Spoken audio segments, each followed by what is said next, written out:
to Hardman. In space. Good cut inside. Into the end zone. McCole Hardman. Touchdown, Kansas City.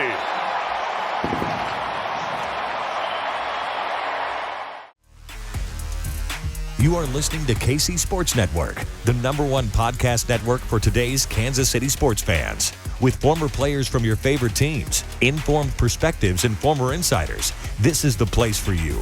KC Sports Network is proudly presented by Emprise Bank, your partner in possible. What's up, Chiefs Kingdom? It is Tuesday in Chiefs Kingdom. We appreciate you for spending part of your day with us. Today's little factoid or nugget is, did you know that the Chiefs will be taking on the Jaguars this Sunday? You probably didn't know that, but the head coach of the Jacksonville Jaguars, Doug Peterson, did you know he was actually the starting quarterback for the first professional NFL game that Andy Reid coached? Back with the Philadelphia Eagles back in 1999 after drafting Donovan McNabb in the first round and having him sit for about half that season, I believe it was. Doug Peterson was actually the starting quarterback in the first game that Andy Reid ever coached. And you look back at some of the other players that played in that game for the Eagles, guys like Al Harris, Brian Dawkins, Hugh Douglas, Eric Bieniemy, and Troy Vincent. Works there at the NFL now. So some big names there, but always found it interesting and loved the relationship during my time with the Chiefs, with Doug and Coach Reid and all the stories that those guys had together. So obviously don't hope a lot of success for Doug this Sunday, but do hope that he has some success down there in Jacksonville. And again, the starting quarterback for the first game that Andy Reid ever coached as an NFL head coach. And I guess a random nugget to go along with that is that at the time that Philadelphia Eagles had hired Andy Reid as their head coach, at that time, it was like the first time a head coach within the last decade at that time had been hired as a head coach that had never been a coordinator, either a defensive coordinator or an offensive coordinator. Andy Reid went straight from quarterbacks coach to NFL head coach. And most of the time nowadays, you see guys that are coordinator on one side of the ball, whatever their focus is. But anyway, it is Tuesday, and we appreciate you for tuning into this episode of KCSN Update. It's your daily Chiefs podcast and video from us here at KC Sports Network. I'm BJ Kissel, founder of KC Sports Network and former Chiefs sideline reporter and insider. And because it's Tuesday, that means we are going to be joined by the Athletics' Nate Taylor, who's going to help us break down some of what stood out to him being there at Arrowhead Stadium on Sunday in that game between the Chiefs and Titans that, again, kind of brutal to watch if you're a Chiefs fan. Again, one of those games, I said this yesterday, but you definitely want to go back and watch that one again, knowing how it ended. Might appreciate it a little bit more than did in the moment. But looking forward to chatting with Nate and our 5 burning questions with him. But before we bring on Nate, let's get a quick word from our presenting sponsor of this show and a big supporter of KC Sports Network, DraftKings. NFL Sundays are only getting better, and so are the incredible offers at DraftKings Sportsbook, an official sports betting partner of the NFL. Right now, new customers can just bet $5 on any NFL team to win and get $200 in free bets if they do.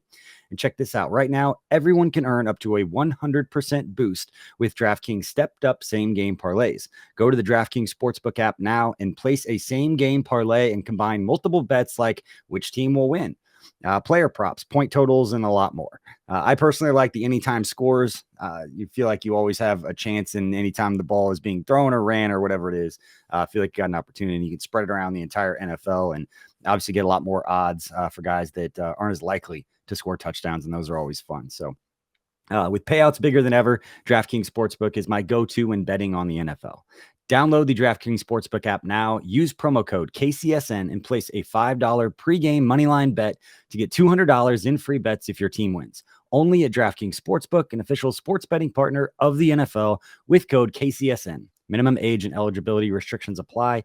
See show notes for details. All right, now let's welcome on Nate Taylor from The Athletic. You can find him on Twitter at by Nate Taylor, plus obviously his work over at The Athletic covering the Kansas City Chiefs and his podcast Times Hours with Seth Kaiser and Josh Briscoe. It's Tuesday, Nate, so I always enjoy Tuesdays because I know you and I get a chance to talk a little Chiefs football now that the dust has settled. It's a perfect day to talk. The dust has settled a little bit. Everybody can kind of figure out how they feel about that last game. Yeah, and like everybody can look at the standings and probably feel a lot better than they maybe thought, like towards the late part of the third quarter, right? I mean, it was I'll give a shout out to my guy, Joshua Briscoe, who I thought sort of described it best. Was like, it was kind of a sneaky, important game is how he sort of described it. Because you don't want to have lost a tiebreaker to both the Buffalo Bills and the Tennessee Titans. Both those teams, we assume, are probably going to win their divisions if they, the stars play relatively healthy and then play up to form. But yeah, I mean, it's one of those like comebacks that isn't necessarily thrilling, but it is a Chiefs, comeback in a style where Mahomes, kind of has to do everything.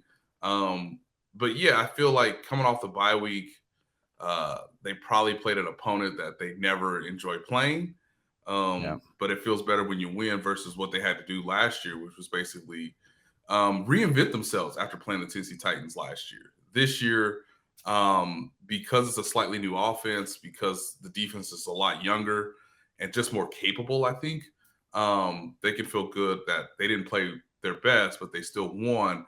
And now they need to show, a little bit more of who they are against the Jacksonville Jaguars, a team that's been very hard to predict all season long. Because at one point I was watching Red Zone and the Jags were down 17-0. And I thought, well, okay, I don't need to really, mentally check in. And then I made my drive to the stadium and I was like, they won? Like, what? So it'll be fascinating to see what the game plan is this week, BJ, but it's a lot better knowing that they did win that game so that they can still, be in good, comfortable position for the AFC race as we enter the second half of the season. Yeah, it'll get into some of my 5 burning questions that I have for you, but I think my biggest takeaway from the game on Sunday, and not that I was disrespectful to Mike Vrabel, I just maybe didn't give him enough credit for how good of a coach he is. Because at some point you play poorly offensively, the same against the same team for long enough with the same coach. Like, you know what? The guy's pretty damn good at what he does. Yeah. And the other part of it was I was so kind of holding back this week going into that, or last week going into the game against the Titans, because the Bucs game, and you and I talked about the Bucs game, the Niners game. I was like, hey, don't expect a get right game from the Chiefs offense. Going to be brutal, going to slug it out. That's what I expected in those games that we saw last night against the Titans. So going into this one, I was like, I have no idea. Like, every time they go up against a good defense, they light it up. So yes, I'm not going to doubt them anymore, but this could be a brutal game, and just kind of like rode the fence, because I was like, you know what? I've already tried it twice, did not work at all. And then it ended up being kind of what you expected when those two teams get together, getting it done up front. But let's get into the 5 burning questions, and it kind of just talked about it right there. But and I made this point on the intro, and that this is definitely one of those games you go back and rewatch as a Chiefs fan, knowing that it ended a nice way. It might be a more enjoyable experience than it was watching live. But how should Chiefs fans feel about this game afterwards? Should they be primarily happy or primarily worried based on some of the things that we saw? I think Chiefs fans should feel good, right? And it's funny you mentioned sort of the rewatch element, BJ, because my son Hayden is 7. He did not watch the game live, of course, because it's a school night. And midway through the third quarter, he's like, they won this game?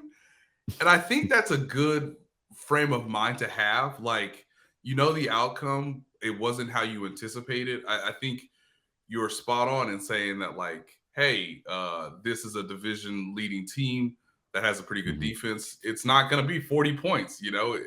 That's what makes those sort of shootouts, or those blowouts, I should say, even more enjoyable, because they are such a surprise and they show you such a very part of their offense in terms of play calling, skill set, and obviously what the quarterback can do.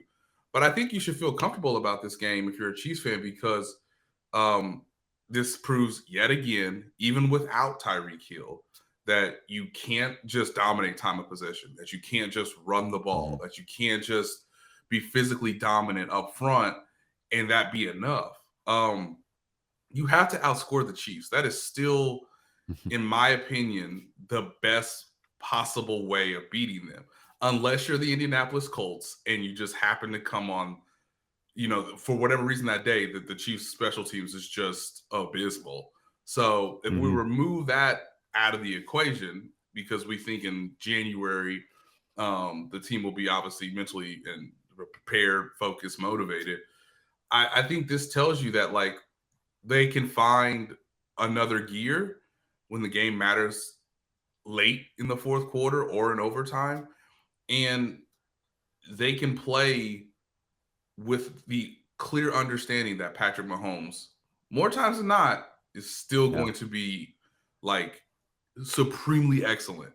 You know, I wrote it in my story on The Athletic, BJ, but it was both symbolic and quite literal that he carried them in that comeback with his legs, with his decision making.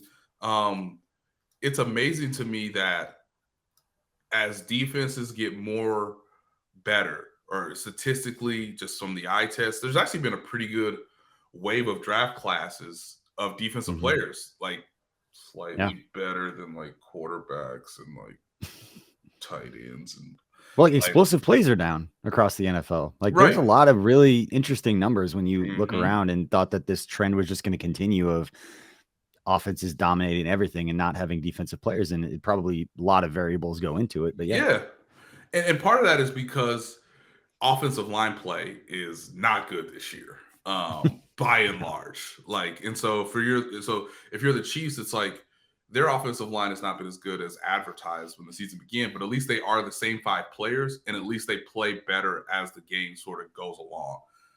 If you're not competing against Von Miller. So Jeffrey Simmons is very good, but eventually they wore him down. Eventually Mahomes figured out what the scheme was, and how to sort of counterattack it. They have multiple ways to counterattack whatever a defense gives them. And I think Chiefs fans should still trust that Steve Spagnuolo, as these younger players get more experience, will find the adequate adjustments. The Chiefs can win in multiple ways, and that will guide you sometimes to a Super Bowl. And so I think Chiefs fans should feel comfortable, even though it's not the way they want most games to go, or it's not as thrilling as I said earlier. But I do think Chiefs fans should feel good about the idea that like Mahomes can still be amazing in the fourth quarter. The defense can still be serviceable and can actually statistically trend better, I think, over the course of the second half of the season. That's what Steve Spagnuolo's teams usually do. And as long as your offensive line is intact, you have an advantage over a lot of offenses in the league who have struggled with an influx of guys in and out and just a lack of consistency from the offensive line standpoint moving forward. So it's not the best coaching job, I think, from the Chiefs offense. But I do think they are still talented enough to overcome a pretty adverse situation. That's why I like talking to you so much. You spark like 6 things in my mind. I have to like take notes over here to remember to bring all of them up, because as far as play calling, the one thing I'll say, we had a second screen watch party, so you can go back and not, watch us watch a game, but make a lot of comments about expecting to see more of the, the jet sweep action. The stuff up the middle with the running wasn't working. And they tried the kind of reverse, jet sweep pitch to McColl that they got a little bit. I mean, he got 6 yards on first down, which was a lot better than the 1.1 or 1.2 they were getting running the ball up the middle on first down, which had Kent Swanson about to lose his mind every time they did it. But a couple things. One, I didn't think about this point until you just kind of alluded, you were talking around it, that talking about coming off the bye week and how tired the Titans defense was. The fact that Chiefs ran 92 plays offensively wore them down. And I wonder how much that benefited the Chiefs coming off the bye because of how many plays they ran on that side. That the Titans defense at the end of the overtime, they were exhausted. Cooked. Like it wasn't just Jeffrey Simmons. Those guys were done. Yeah. And I didn't think about it until this point that that probably had a whole lot to do with it coming off the bye, where our guys were a little more fresh, a little more rested. Before we get to the official second question here, I do want to get your thoughts, because I know what moment it was for me, but was there a moment or a play during that game, because it was so anti-Chiefs for so long, and maybe it's because we're expecting greatness all the time and this high flying offense. Was there a play where you're just like, all right, they're probably going to win this game like now, and not the last kick? You can't say that. Right. I think for me, it was after the touchdown run, because once he converts on 3rd and 17, I'm like, well, they're scoring a touchdown. So the next question is, can they convert the 2-point conversion play? And actually the play that let me know that they were going to win the game was the just absolute, like, let's turn the clock back to 1960s football. Hike, I'm going to bear hug you. The Titans know that the Chiefs are so creative and they execute so well in those like condensed spaces, those like gotta have it plays near the goal line, that when they had consecutive penalties on the 2-point conversion play, I'm like, they're going to convert, which was funny because Mahomes wasn't touched on the play, and that's a huge credit to Jerick McKinnon. Like Patrick is right. I mean, Juju was open.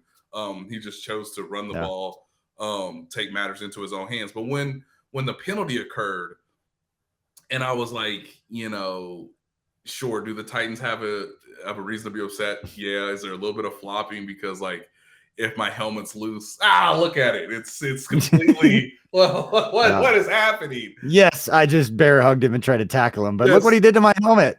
He said hike, and the dude was like, I can't let you run. I can't let you run a route. So when the penalty occurred, I was like, well, they're probably gonna that means they're going to convert because now you're starting from the 1-yard line. And yeah, based on what you had seen in the second half, and just covering this team for going on 6 years now, it's just like, yeah, you let them tie the game in that manner, they're going to win. So that was the play for me. It was a play that actually didn't mean anything other than like, well, they know they can't stop them in this 2-point conversion situation. I figured they just keep taking penalties in like all of those because we can't run the ball. So it doesn't matter how many times you go half the distance. Like we're 6 inches out. Like I'm not confident running the football, getting 6 inches right now. So just keep holding and tackling, and maybe they won't see one. Right. But yeah, for me, it was the 3rd and 17 scramble. I said it yesterday. As soon as Mahomes did that, and they showed very well on the sideline, he's just like, oh, here we go again. It's like, the same look. It is the same look from the AFC Championship game, and I kind of wanted to like write about it, but I was like, I don't think it's like, I chose not to do it just because there was other stuff going on. But it is like when you rewatch the game, the broadcast version of it, and you want to pull up that 2019 clip after the run right before halftime, it's the same. It's the same like acknowledgement of doom, expecting doom. I hope I don't get this wrong. I think it was Seth. Somebody a few years ago made like a montage of coaches and players reacting after crazy Mahomes plays. And it was just a bunch of people just like, what do you expect us to do? Yeah. How can we do this? Yeah. So anyway, Vrabel's like, well, we had him in the right coverage. No one's open. He was pressured and he got 20 yards. So now what? Yeah. Good luck stopping that. And yeah, that's definitely a game. I was going to go back and watch it yesterday. I got caught up. So I might do it today. If not tonight, watch that game again, because I think it'll be much more enjoyable. But let's move on to the second question. It kind of bled into a lot of things that we've already been talking about. But what was your biggest takeaway overall from the Chiefs win on Sunday night? Oh, good question. The biggest takeaway, because I don't think it was necessary, my job, ladies and gentlemen, is to write about Mahomes comebacks and to like explain them in great detail. That is like part of my job at The Athletic. Sometimes you do look at things in like the more grand perspective, which is kind of to this question. I think my biggest takeaway is that that's a really good question. I think my biggest takeaway probably is the fact that you pretty much know who will matter from the rookie class moving forward. And what I mean by that is Trent McDuffie came back, and he looked fine, looked excellent. They tried him a couple times. It didn't work. The coverage from him, Joshua Williams, and Jalen Watson was very good. You understand that Isaiah Pacheco is going to be involved, but like when the game really matters, I think it is fascinating that Jerick McKinnon is the running back they trust the most. That's just the reality,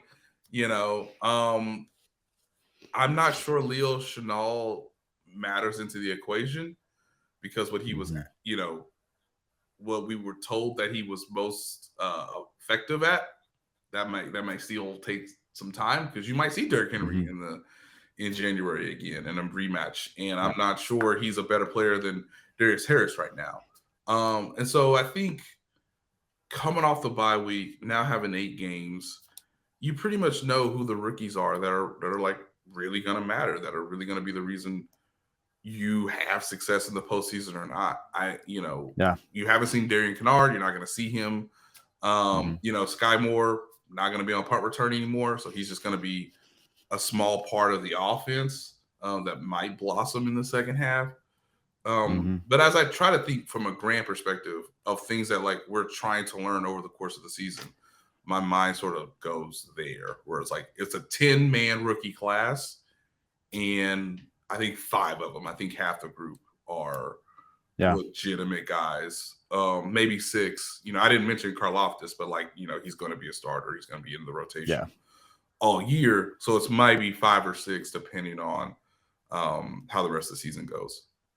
Yeah, that's crazy for any of us. And obviously you were there every day seeing what Sky Moore was doing up at training camp. It has been surprising. And even coming out of the draft, I'd said Leo Chenal is going to be one of my favorite players in this draft because of the way that he goes out there and makes plays. And it will take some time to get there. But yeah, it's been a little surprising to see him not tackling the way that we just kind of expected when you saw some of those highlights and the physicality that he brought. So not that he can't get there, and there's a lot to think about when you're running around the field, and it takes time for those guys to develop. But let's move on to the third question. And this one is just right there for you. Patrick Mahomes leading the MVP odds right now. It's early, 8 games in, but does he stay there right now? I just looked it up on DraftKings. He is plus 200 and Jalen Hurts is plus 250. Josh Allen plus 350 and then Tua's plus 800. And here we go. Yep. So those are the 3. Mahomes, Hurts, Allen. Does he relinquish the best odds at any point in the rest of the regular season?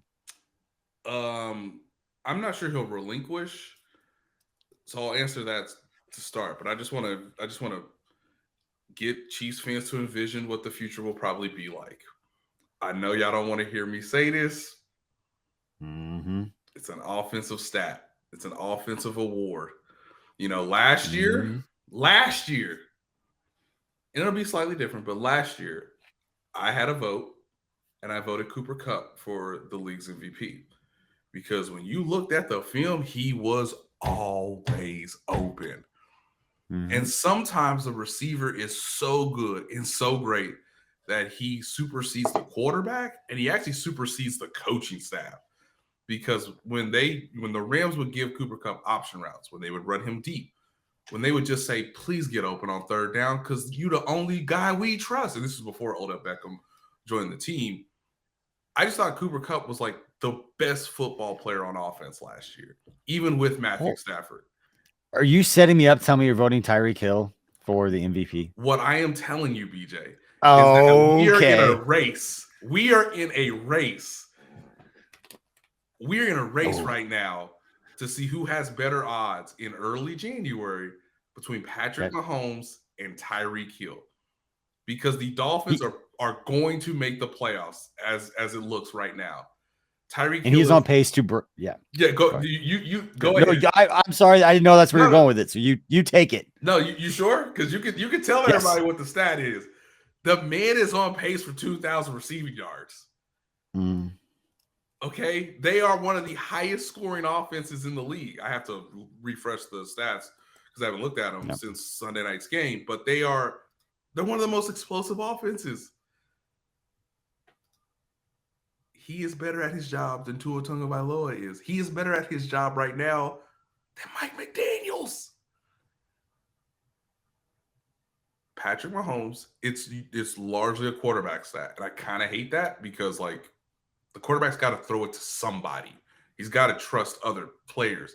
Other players can dominate the game, not starting with the ball in their hands. If I voted for Cooper Kupp, who won the NFL's Triple Crown for receiving last year, Tyreek Hill's going to get close in terms of yards and receptions. Now, he might not have as many touchdowns. We'll see how it goes. But let's say the Chiefs are the 1 seed. Let's say they leap over the Bills. Then that's a really strong case for Patrick Mahomes, and he will be close to 5,000 passing yards in his own way. Which will be you were talking about stats. Yeah. But you were talking about stats. So is it equally as impressive that Patrick Mahomes can put up similar stats that he has throughout his career without a player that we're promoting here like Tyreek Hill? Hey, fair question, BJ. That's why I am projecting that in early January, one of the biggest conversations will be Patrick Mahomes, Tyreek Hill, and a sprinkle of Jalen Hurts.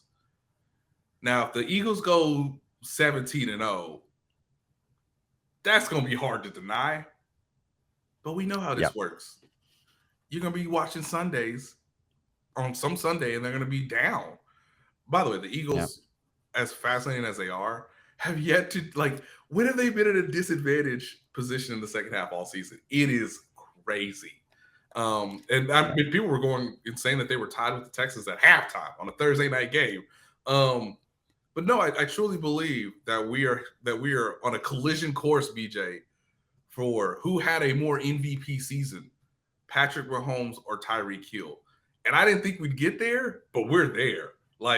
Tyreek Hill is carrying the Miami Dolphins offense, and Patrick Mahomes is doing it, obviously, in a very similar way for the Chiefs. Yeah, Tyreek Hill has 1,104 receiving yards right now. It's stupid good. Stupid good. And, I mean, he's wide open all the time. It's you know how many yards he'd have if he wasn't underthrown all the time? And I hate to make that joke because it became like a thing, but there's true. Multiple highlights every week of him 8 yards behind the defense and then catching a contested pass where he has to jump up over a defensive back. And he still has 1,100 yards. It's crazy. So, I'm assuming it'll go to a quarterback, but I do want to acknowledge that Tyreek Hill is making an MVP case through 8-9 weeks. It will be really interesting if Tyreek is on pace to break Calvin Johnson's record. Patrick Mahomes and the Chiefs are leading the AFC, and he's doing his thing, and their schedule gets a little bit easier, so he'll put up some numbers. And then the Eagles are undefeated. That's going to just be an interesting kind of dilemma and discussion as we get closer. And the real question is, at what point does Mercury Moore start getting weekly airtime? Talking about the 72 Dolphins in the undefeated season. That's what I want to know. Does it happen before Thanksgiving, or is it after Thanksgiving? Can they? You gotta get to December. I remember when Peyton Manning and the Saints back in the day, you gotta get to December for it to be okay, now you've grabbed the country's attention. So if the Eagles can do that, which hey, they still got to play the Cowboys, still got to play the Giants. Outside of that, it's a pretty nice schedule, dog. It's pretty excellent. All right, let's move on to the fourth. That was the number 3 question. Number 4 question, a little bit easier. And number 5, I'm surprising you. You don't have any idea that this one is coming. It has nothing to do with the Chiefs. I just feel obligated to give this some airtime and to talk about it because it is an NFL thing right now. But number 4, how should we feel about Harrison Butker right now? His season was snatched from him. It's unfortunate. It's funny, amongst us reporters who cover the team every day, whether it's Matt Derrick or Herbert Tiopi, obviously my guy Pete Sweeney, there was a discussion last week as to why is Matthew Wright still on the team? He's on the practice squad. He did at one point have the franchise record for the longest field goal made.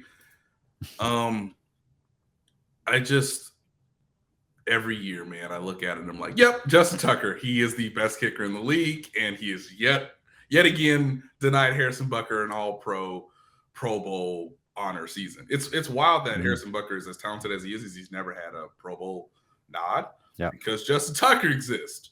I think, I projected BJ, watched him at training camp, that he was going to be the best kicker in the league this year, that he had sort of put his mind and focus towards that. And just the production was there. I mean, we all had our fun with Justin Reed as the prototypical, fun-loving emergency kicker that'll never see the field. And then he saw the field in week 1. So for Harrison Butker, it's going to be hard for him just because I think that ankle is going to just have an impact on him. I mean, everything in kicking is timing and precision, and he's been slightly off. You still think that's bothering him? Yes. Yeah. Okay. Yeah. I still think he's not 100%. And I don't think he'll, it'll be fascinating. I think we'll talk to him either this week or next week. Harrison's been one of the more honest guys that'll really take you through the entire process. And it's really fascinating if for Chiefs fans, if you really want to understand why he's good at his job. I mean, the dude studies like crazy, and it's all precision based, even though everybody knows he has a powerful leg. He was one of the more accurate kickers in NFL history before the season began, but him slipping on that turf in State Farm Stadium, the stadium where you want to get to at the end of the season for the Super Bowl, because that field was so slippery and not, it was so loose. I just look at it as a unfulfilled year for him, and that it might be an issue all year long. And that's why Matthew Wright's on the team, because you don't know if it's going to flare up again. And obviously you commend him for coming back and trying to do his job to the best of his abilities. But I think in some ways he's impacted or compromised, or just the precision is slightly off. And you hope it's going to get better, but it's only going to get colder. And you need your legs to be right to kick at that high of a level, when the pressure really is on in the postseason. Yeah, for me, there's always going to be a reason for it. He is still one of the best kickers. Unless there's an injury flare up, he's going to be the guy. Doesn't matter if he misses another extra point, field goal. Like, Harrison Butker is the guy. What I hate is that maybe this is just that we've become so accustomed to just knowing that Patrick Mahomes is going to go make a play. And we had taken Harrison Butker and how good he is for granted, that we don't have to worry about that. He's going to go drill a 54-yard field goal on one step on the day that he, pulled it or rolled it or whatever. But I just don't like the fact that now, after they score a touchdown, I'm holding my breath on every extra point and every chip shot, within the first, 45 yards, right, holding our breath, knowing, is he going to get this? Whereas 2 years ago is automatic, or even last year, just automatic, like not having to think about it at all. Obviously there's reasons for it, but that part bothers me as a fan. I mean, that's a spoiled Chiefs fan coming out and being like, well, sorry, you don't have one of the greatest kickers. That's how the rest of us feel all the time that aren't in Baltimore, watching Justin Tucker do his thing. I do want to throw this other question in there real quick to you, Nate, though. Yeah, sure. Because I just got a text message. Little birdie, I don't know if he wants me to say his name, but was listening to Times Ours, and you had alluded to something about Christmas Eve. And I'm following back up on this as somebody with a couple kids and, a post-game show. Is this real? I'll just tease it like that, and then you can share the rest for anyone who doesn't know what I'm talking about. But spill the beans if you got them. Okay. I think as Chiefs fans and as media people who cover the team, I think we can take a deep breath. There was some speculation on Sunday, because now we're entering the flex schedule part from a broadcasting standpoint, and you start looking at like matchups and the Chiefs are always going to be like, we can put them on the marquee and people are going to watch. And look, it wasn't a spectacular game, but people obviously wanted to see what Mahomes would do in the fourth quarter on Sunday night. So my thought was, the most interesting home game left in the Chiefs schedule is against the Seattle Seahawks, who are leading the NFC West, who play the Chiefs on, looks at calendar, Christmas Eve. There was some thought that maybe the league would want to flex that game because, people are going to be in their homes on Christmas Eve. But I think we can all take a deep breath because BJ just came down as we were recording this. Because I have to check my phone every now and then. Yeah, we can all take a deep breath because the Pittsburgh Steelers are so bad this year that they are doing the Chiefs and us a service. Yet again, I've said this before. If you can get to LA and see SoFi Stadium, do it. Now the Chiefs will be playing the Chargers flexed on Sunday Night Football, 8:20 on November 20th. So it was supposed to be Bengals Steelers. That is definitely getting up out of here because the Steelers are in full rebuild mode. And look, this might be the last stand for the Chargers yet again to try to prevent the Chiefs from being the AFC West champions. So that is how it's probably going to be billed by NBC. Obviously, Amazon Prime got their share of it, and now NBC wants the other half with Herbert, Mahomes. And hey, the Chargers were supposed to be the best team that could, compete and maybe take the AFC West this year. This might be the Chiefs' chance to put it to rest based on how the standings look right now, and the Chargers being the only team that looks slightly competent in the division. So now that game's being flexed, I don't believe Chiefs Seahawks will be flexed because I was looking at that. You can only flex Christmas Eve schedule. Yeah. Okay.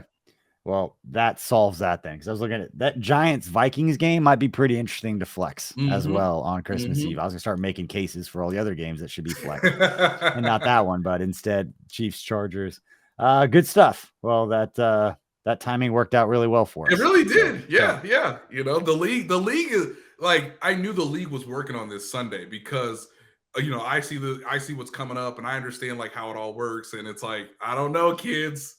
I don't know, like Geno Smith, like I don't know, man. They're 6-3, and it's not a conference matchup, which I think NBC probably wants to promote more, but it is one of those more, surprising, like, hey, this could be kind of, important. So you knew the Chiefs were going to get flexed at some point, right? So it's better to do it sooner rather than later from NBC's perspective. Yeah, and the one takeaway I had from, obviously Buffalo, losing last week was great, going into that game, which made it even better when they did pull it out. Was the fact that the disappointing thing is the Chargers pulled out a miracle win themselves that they feel like kind of got handed to them a little bit. And the Chargers are a game behind, like they're right there. Yeah. So for all the injuries they've had, and they've had a couple of games like that they probably shouldn't have won. It'd be nice to have an extra game between them. And until that happens, and I think they know that's going to happen soon, they got to get that game flexed on the schedule while it's still as relevant as possible for the Chargers.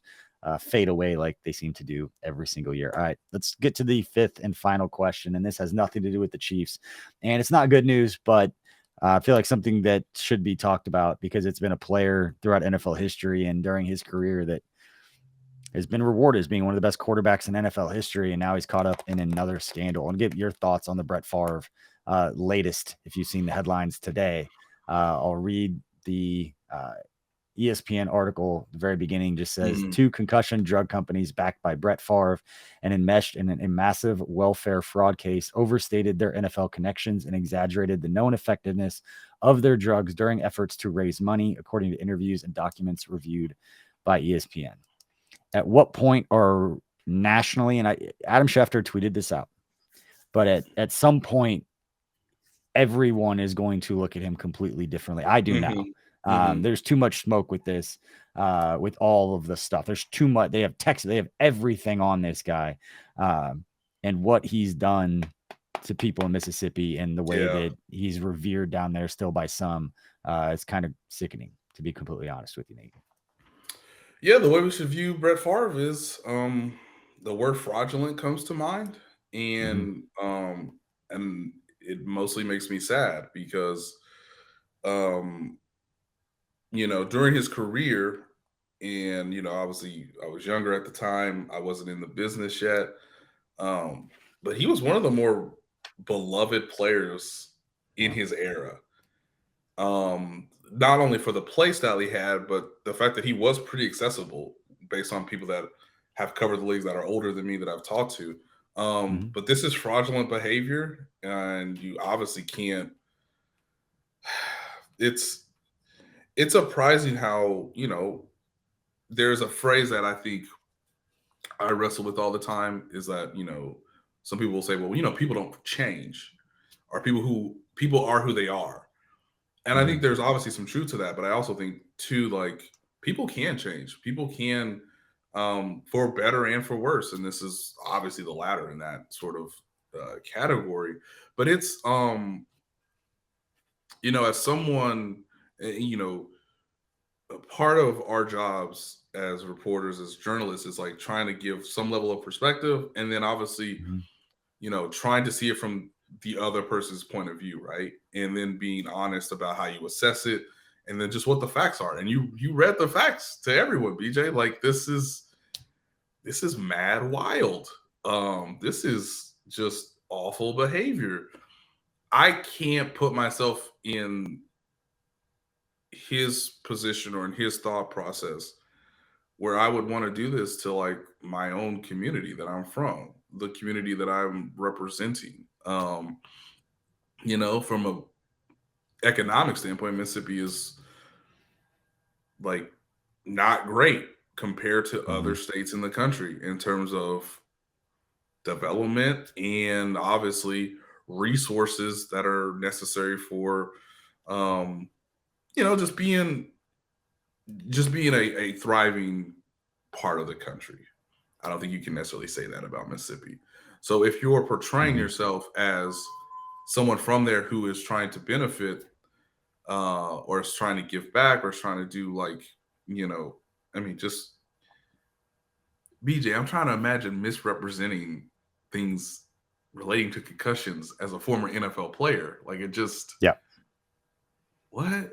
Like that? No. It seems wild.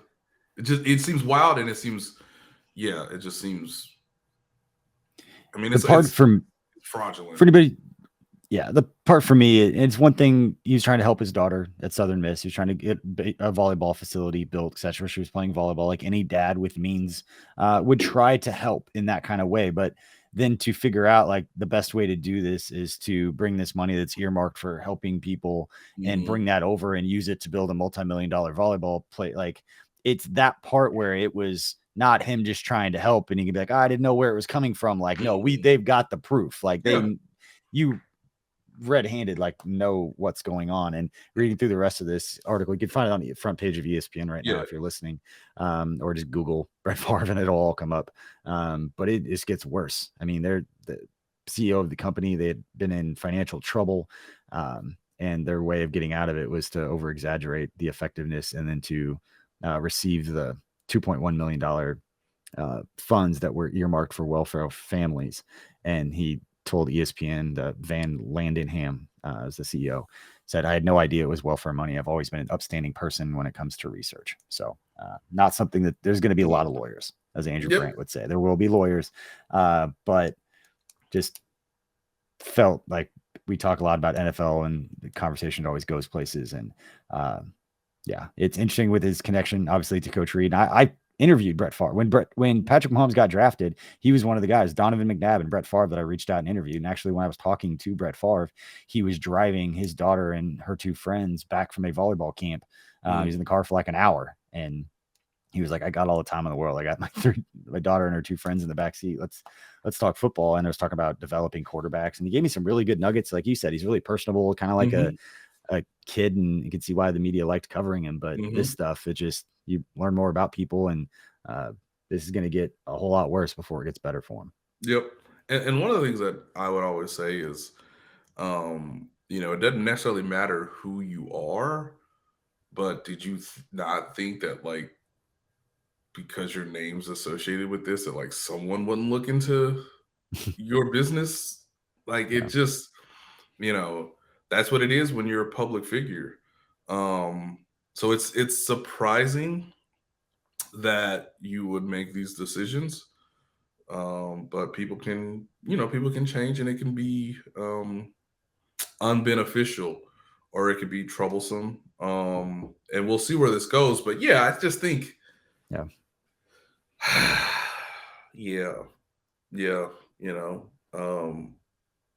it's sad. I don't know if we'll get like what you would hope is, like, you'd get some level of honesty, and I don't know if we'll get that. I have reasons to be skeptical based on what we've learned about his behavior and his actions and decisions over the last couple of years. I mean, even before, let's not pretend that there weren't scandals with pictures and text messages and all kinds of stuff when he was in the league. So there's definitely, I would say, a pattern of the same kind of stuff, but it's not coming completely out of nowhere. There's more people start to dig and start to put it all together. Anyway, sad for the NFL, obviously sad for people of Mississippi. And I can't imagine people who've been supporting him and been down there that had no idea about any of this stuff, how they feel down there. It's just a outside observer, loves the NFL, obviously. And, watching throughout his career is always fun to watch. This stuff's just disappointing. There's a lot of probably very uncomfortable conversations that are going to need to take place publicly on some national media platforms with people that are close with him or have spoken about him in a certain way. It'll be really interesting to see how that all kind of plays out. And there's too much now for it not to be discussed. So anyway, we'll see how it all plays out. I know I dropped it on you, but no, happy to do it. Yeah, chat with you about that a little bit, and appreciate everybody for tuning in to this episode of KCSN Update. We know there's a lot of great places to get Chiefs content. We appreciate you stopping and hanging out with us for a little bit today. Whether you're watching on YouTube, hit that like and subscribe button, and let us know in the comments if I missed any burning questions. And leave a question. Maybe we'll use one of those next week when we chat with Nate after hopefully the Chiefs pick up their 7th win of the season against the Jacksonville Jaguars. But as Nate broke earlier via Twitter on this show, the Chiefs and the Chargers got flexed on November 20th to Sunday Night Football. But appreciate everybody for hanging out. We'll see you all next time. We got plenty more content at KCSN. Stay tuned.